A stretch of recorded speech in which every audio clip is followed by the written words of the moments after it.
Sona is the most misunderstood champion in League of Legends, and even though she looks easy to play, she has one of the highest skill ceilings of any support. But who am I to say? My name's Domaki, and I am a multi-time Masters player, both in ADC and support, and last year, I hit Masters with a 63% win rate using Sona only in Split 2. I hit top 10 Sonas in NA for that year, and I will be pushing her further in the future. But why should you learn Sona? Well, if you're bored of other enchanters and you want a champion that gives you near infinite reward for the time you put in, Sona is for you. You get to optimize in a ton of tiny different ways, and she can easily surprise your team and your opponents. This is going to be a 5-step guide to learn the champion in depth, and we're going to start with step number 1, her base kit. We're going to be talking about her stats, her abilities, and the basic gameplay pattern you want to use with her outside of the realm of runes, items, and other champions. With that said, let's get started. Starting with Sona's stats, you'll see that she has a low AD and a medium to low attack speed for an enchanter. But to compensate, she has one of the cleanest auto attacks in the game. It's very responsive, pretty hard to cancel, and her armor and magic resist are honestly not that bad.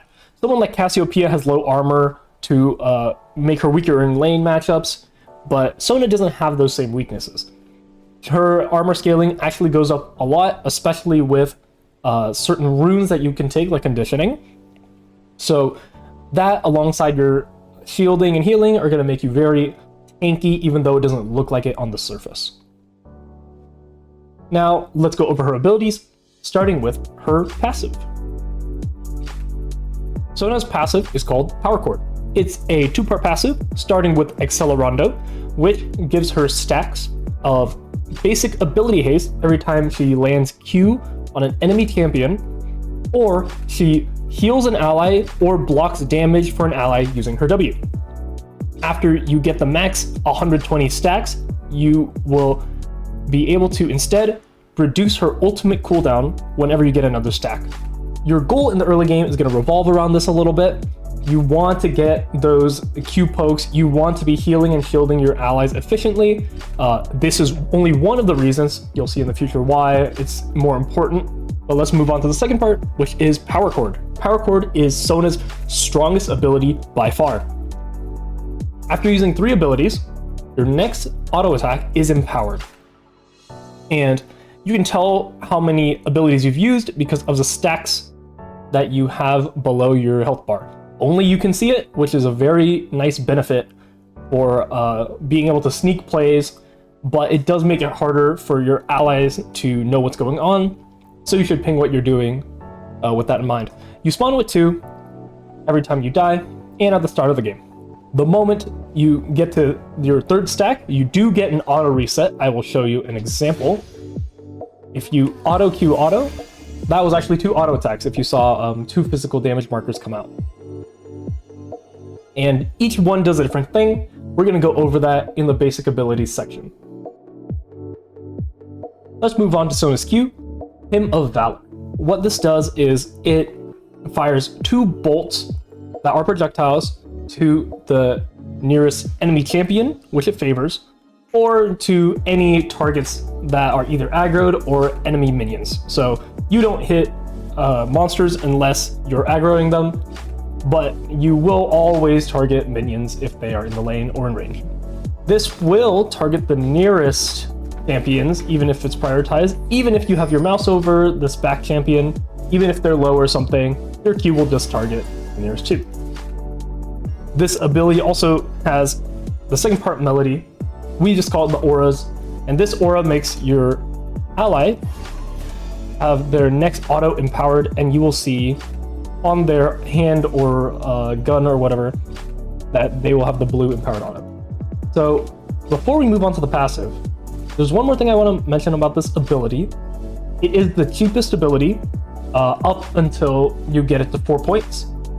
It's going to go 50 mana all the way to 70, and it is going to be the most efficient way to get your Power Chord stacks, unless you want to use a different ability for a very specific reason.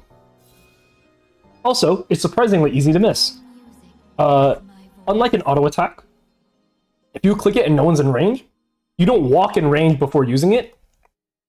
You just eat the ability, and it wastes the mana. So you can think of it like Kaisa Q. If you ever played Kaisa, you can stand in the minion wave, and even if you want to target an enemy, you need to be within Q range, otherwise it will just hit minions.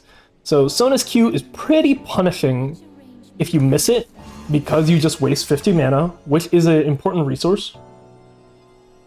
So you want to make sure you're around max range, don't get punished, and get the free poke. Lastly is going to be the power chord. Your Q power chord only does extra damage. In this case, we are level 2, it only does 50 because of the AP we have. It's going to be closer to like 35. It's nice for finishing off enemies, but in the long extended fight, you tend to not want to do this. It is good for poke as well. So if you're poking from a bush, you often can, let me get it set up. You can go out of the bush, auto Q auto, and then back off. I didn't get out of the bush that time, but you get the idea. Sona's second basic ability is her W, Aura of Preservance. And her main ability itself just heals you and your lowest health ally in range. Unlike the Q, it does not target the nearest one. So keep that in mind when you are sustaining your teammates. And the Aura is going to be the strongest part of this ability in the late game. You will shield your allies for a little less than the healing, but because it's an AoE shield, in teamfights you're able to give it to multiple people. The shield does only last for 1.5 seconds, so either you want to stand next to your ally and time your W with the damage that comes out, or if you're using it in a pinch, you want to tap your ally with the Aura as the damage is flying in. The other thing about this is it's very mana intensive. This is already 80 mana at level 1, scaling to 100, and for this 35 healing that we have, and this is including AP that we have gotten, it's going to be less than normal games. This is not a lot. 80 mana for 30 health is usually not worth it. So you have to try to get that block with the shield to get maximum value. Ideally, both you and your ally are taking damage. Let's say in a 2v2 fight, you hit W and you tap your ally, that's max value. The last part is the power chord. This is one of the best power chords in the early game. You exhaust your enemy or give them damage reduction for 25% and change. Remember that this is actually not CC. This is a multiplier, which means Olaf ult doesn't block it, and CC immune things like Orin W will also not block it. Sona's E is Song of Celerity. If it reminds you of the rune called Celerity, this is because this is the original version of that. It has two parts. First, it gives you the movement speed when you tap it. It allows you to go 20% faster with AP scaling for at least 3 seconds, and if you did not take damage, since you click the button, it actually lasts for 7. So in the mid game, the cooldown will go down because of the basic ability haste stacks, because of your items. You're going to be able to be permanently ghosted in the mid game at the cost of 65 mana.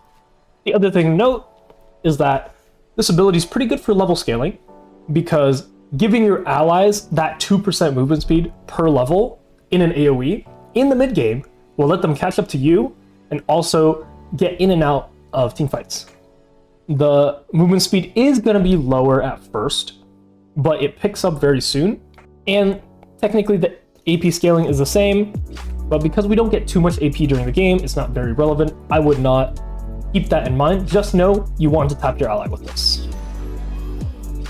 And the last part is the power chord. The power chord is one of the best power chords. I want to say it's the one I use the most in the mid game. It slows the enemy for 50% and change for 2 seconds. And because it's so easy to rotate back to it, you can turn it into a double power chord 4 seconds slow. This allows you to both escape fights from the CCing target or to chase someone down. It also guarantees your ultimate, which we'll be talking about next. Sona's ult is called Crescendo. It is a stunning skill shot, and honestly, the ability I am worst at using in the game. It is surprisingly difficult to land because there's a tiny delay, it is relatively thin, and it only lasts a second and a half. But if you land a multi-man ultimate in the team fight, and you have allies to follow up, it can often be game-winning. But even if you can't, I think that this ultimate is best used to catch out a player or to run away from multiple targets. Usually when you're running away, people will be in a line anyway. You throw it out and walk off. Or if you are able to land it on a slowed or CC target, this guy's 50% slowed, you more or less guarantee the ult unless he flashes or dashes. The damage is kind of mediocre, but remember that because of our passive, once it's fully stacked, our ult's gonna come up a lot more often. I would expect it to be up pretty much every fight, if the fights aren't back-to-back.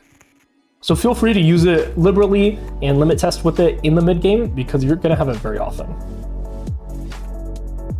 Right, before we move on to some of the more general gameplay sequencing, let's talk about her ability maxing. So in higher elo, I have seen a lot of 3 points into Q. This is because the Q is hard to punish if you space perfectly, and the damage in the early game is more relevant. But in lower elo especially, and this is what I do by comfort, you want to max W with at most 2 points in Q. Here's the reason. You want to max W by level 9, because that is the fastest time in which you could do that, and Q kind of falls off. Q's damage is more or less the same as W's healing and shielding. If you see the level scaling, if we go one level up, we go from 50 to 80, and then 10 to 15 on the aura. That's 35 extra damage. If we look at the W, we get 15 healing and 20 shielding per level. That is 35 healing and shielding, but here's the difference.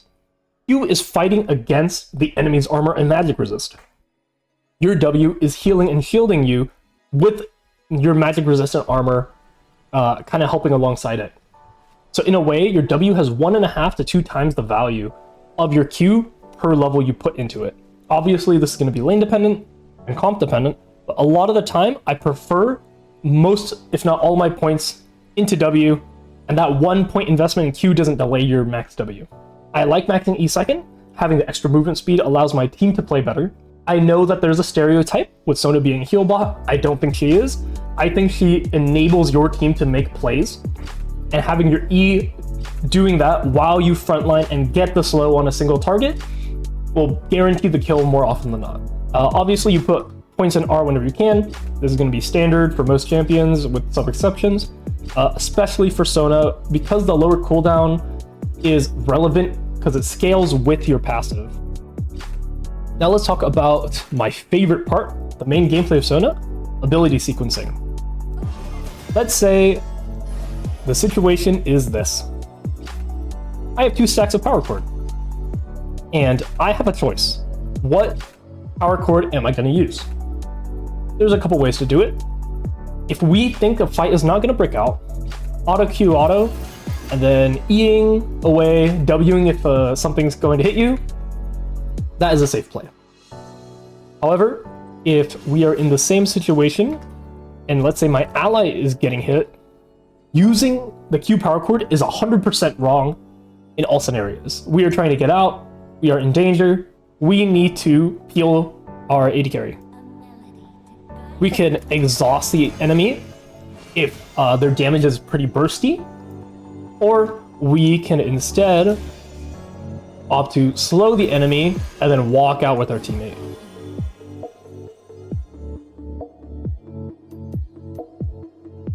So here is how you know which power cord to use. If you are only poking, or if you need to burst down a target, Q power cord is the best. If you want to fight and the opponent wants to fight, W power cord will turn the odds in your favor because you're exhausting their main damage dealer for the 25%. That, alongside your W shielding, your runes, and your items, are going to keep your AD carry alive, letting you add DPS, more often than not. You want to use E when only one side wants to fight. If we're the one who doesn't want to fight, we E the priority target, we back out. However, if we are chasing, I have more allies here, and they have 2 enemies. Okay, we want to guarantee this kill by slowing them. We're not worried about them fighting back. We're not worried about bursting because we have teammates. They're going to be slower, and we can chase after them. So from the top, Q is for poke or finishing off. Power chord. W power chord is for a fight that we both want to take. E power chord is for a fight only one side wants to take. The last thing is, what abilities are we allowed to use before the power chord? So I have 1 stack of power chord. I need 2 abilities to get it. So as long as I want to use X power chord, let's say I want to use the E Song of Celerity, I'm allowed to use my Q or my W beforehand, as long as E is not the first one. And one small optimization on this section is you ideally want to use exactly 1 ability before the max stack, or before the auto reset stack. So I want to get E out. If I were to Q and W, I have the wrong power chord, I would have to click E to get the right one. But now I am down a stack. The alternative play, which we did the first time, was we Q'd because it didn't matter, and then we E'd, and after we W, we have that extra stack for free. You can think of power chord stacks like an ability that comes out every time you click 3, and on average, that's going to be about 150 to 200 mana, and to use 200 mana inefficiently feels really bad, but it also feels really bad to stack back up that 200 mana by wasting an ability. So try to be efficient with that, and you're going to avoid the mana-gated problem that Sona has, especially in the early game. Here is one more combo that I think is really important that we can use a couple times. This is the situation. We want to force a fight. We'll pretend that it's 2 enemies versus me and my ADC. I want to stack my E power chord ahead of time to force a fight here. If the enemy walks any closer, I can slow. They're going to be slowed for 2 seconds. I'm going to ult. And then when the ult's about to be done, I'll throw the E power chord back up. That is 4 seconds of 50% slow and a 1.5 second stun. That person should more or less be locked down and dead. If it is too hard to get, let me stack my power chord back up. Let's say we're in lane normally. We don't have bush control for whatever reason. My ally's back here. How do we force this fight? We have all our abilities up. We flash auto. We ult towards the end of the slow. And then we get another slow by rotating back our abilities. These are going to be the main catch combos that you have. Usually you don't want to be doing any damage combos with the Q reset. Usually it's going to be E, and in a pinch it's going to be your W. If a fight is lasting longer than the 3 seconds, getting your W auto twice is definitely going to be helpful. 2 E power chords in a fight is going to be game changing. Which is the last thing. This implies Sona is strongest when she has her power chord stacked and when all her basic abilities are off cooldown. Because 2 power chords is a lot stronger than 1.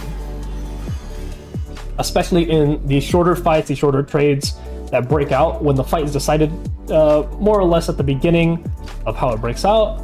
You can be the game changer because of a good exhaust, a good slow. So that's going to be it for how to use Sona's kit. If you enjoyed it, please like, comment, and subscribe. And I'm going to link the next part of the guide at the top right of your screen. Next, we will be talking about runes. Good luck in solo queue. This has been Domaki. Thank you for your time.